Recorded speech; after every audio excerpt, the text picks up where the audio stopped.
ଗଙ୍ଗୁ ଓ ହୀରା ନାମରେ ଦୁଇଟି ଷଣ୍ଢ ଥିଲେ।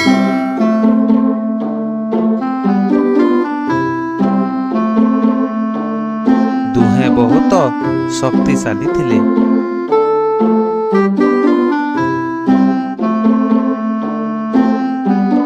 ଦୁହେଁ ନିରୀହ ଲୋକ ଓ ଅନ୍ୟାନ୍ୟ ଜୀବଜନ୍ତୁଙ୍କୁ ଅକାରଣରେ ସିଂହରେ ଟେକି ଫୋପାଡ଼ି ଦଉଥିଲେ।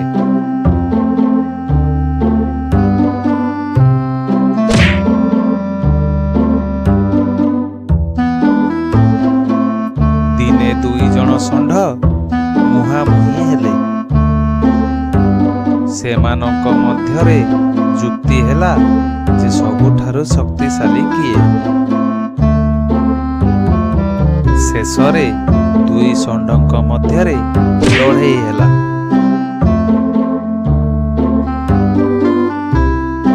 ଦି ଜଣ ଷଣ୍ଢ ଗୋଟିଏ ପୋଖରୀ ପାଖରେ ଲଢ଼ୁଥିଲେ। ଦୁଇ ଷଣ୍ଢଙ୍କ ଲଢ଼ୁଥିବାର ଦେଖି ସେଇ ପୋଖରୀରେ ରହୁଥିବା ଗୋଟିଏ ବୁଢ଼ୀ ବେଙ୍ଗ ଡରିଗଲା। ସେଇଠୁ ଛୋଟ ବେଙ୍ଗଟିଏ ବୁଢ଼ୀ ବେଙ୍ଗକୁ ପଚାରିଲା, ଆଈ, ତୁ ଏତେ ଡରୁଛୁ କାହିଁକି? ଷଣ୍ଢ ଦି ଜଣ ତ ଏପରିକି ଆମ ପଟକୁ ବି ଚାହୁଁନାହାନ୍ତି। ବୁଢ଼ୀ ବେଙ୍ଗ ଉତ୍ତର ଦେଇ କହିଲା, ଏ ଦୁଇ ଜଣଙ୍କ ଭିତରୁ ଜଣେ ଜିତିବ, କିନ୍ତୁ ଜିଣିଥିବା ଷଣ୍ଢ ଏତିକିରେ ଛାଡ଼ିଦେବ ନାହିଁ। ସେ ହାରିଥିବା ଷଣ୍ଢକୁ ଏହି ପୋଖରୀକୁ ଠେଲିଦେବ। ଏଡ଼ିକି ବଡ଼ ଷଣ୍ଢ ଏ ପୋଖରୀରେ ପଡ଼ିଗଲେ ଆମ ଭିତରୁ କେତେ ଜଣ ନିଶ୍ଚୟ ମରିଯିବେ। ତେଣୁ ଏ ପୋଖରୀ ଛାଡ଼ି ପଳାଇବା ଓ ଆମେ ଆମ ଜୀବନ ବଞ୍ଚାଇବା। ବୁଢ଼ୀ ବେଙ୍ଗଟି ଏତିକି କହିଛି ନା ନାଇଁ, ଗଙ୍ଗୁ ଷଣ୍ଢ ହୀରା ଷଣ୍ଢକୁ ପୋଖରୀ ଭିତରକୁ ଠେଲିଦେଲା। ହୀରା ଷଣ୍ଢ ଢୁମ୍କିନା ପୋଖରୀ ଭିତରେ ପଡ଼ିଗଲା। ଷଣ୍ଢ ତଲେ ଚାପି ହୋଇ କେତେ ବେଙ୍ଗ ସେଇଠି ହିଁ ମରିଗଲେ। ବୁଢ଼ୀ ବେଙ୍ଗ ଛୋଟ ବେଙ୍ଗକୁ କହିଲା, ଦେଖିଲୁ, ମୁଁ ଏଇଥିପାଇଁ ଡରୁଥିଲି।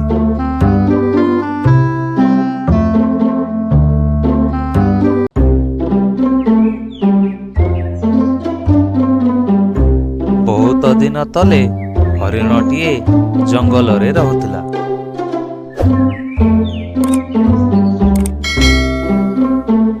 ଶିକାରୀଟିଏ ସେହି ଜଙ୍ଗଲକୁ ଶିକାର କରିବା ପାଇଁ ଆସିଲା।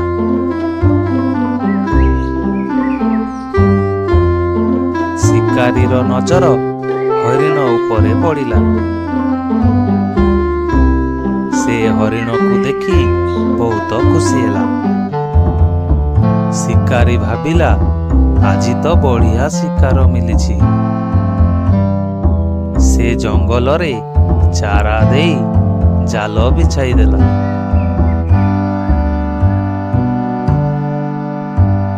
ଜାଲ ବିଛାଇ ସାରିଲା ପରେ ଶିକାରୀ ସେଠାରୁ ଚାଲିଗଲା।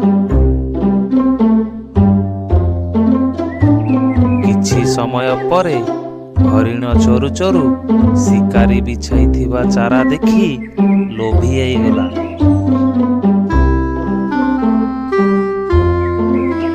ସେ ଲୋଭରେ ପଡ଼ି ଚାରା ଖାଇବାକୁ ଆସି ଜାଲରେ ଯାଇ ଫସିଗଲା।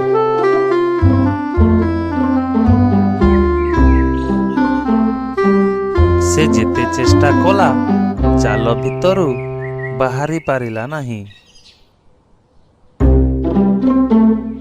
କିଛି ସମୟ ପରେ ହରିଣ ଶିକାରୀ ଆସୁଥିବାର ଦେଖିଦେଲା। ହରିଣ ଭାବିଲା ଯେ ନିଜ ଜୀବନ ବଞ୍ଚାଇବା ପାଇଁ ତାକୁ ହିଁ କିଛି କରିବାକୁ ହେବ। ତା ମୁଣ୍ଡକୁ ଗୋଟିଏ ଉପାୟ ଆସିଲା। ହରିଣ ଜାଲ ଭିତରେ ମରିଗଲା ଭଳି ଅଭିନୟ କଲା।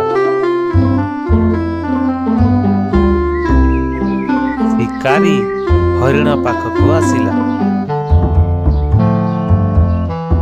ଶିକାରୀ ଜାଲ ଭିତରେ ହରିଣ ପଡ଼ିଥିବା ଦେଖି ବହୁତ ଖୁସି ହେଲା। ସେ ଭାବିଲା ହରିଣକୁ ଘରକୁ ନେଇ ପୋଡ଼ିକି ମଜାରେ ଖାଇବ। ଶିକାରୀ ହରିଣ ଉପରୁ ଜାଲ ଉଠାଇଦେଲା। ତାପରେ ଶିକାରୀ ହରିଣକୁ ପୋଡ଼ିବା ପାଇଁ କାଠ ଖୋଜିବାକୁ ଲାଗିଲା।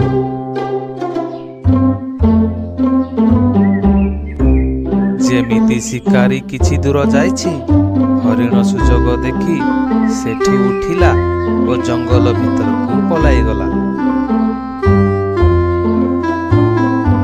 ଶିକାରୀ ହରିଣ ପଳାଇ ଯାଇଥିବା ଦେଖି ମନ ଦୁଃଖରେ ନିଜ ଘରକୁ ଫେରିଗଲା।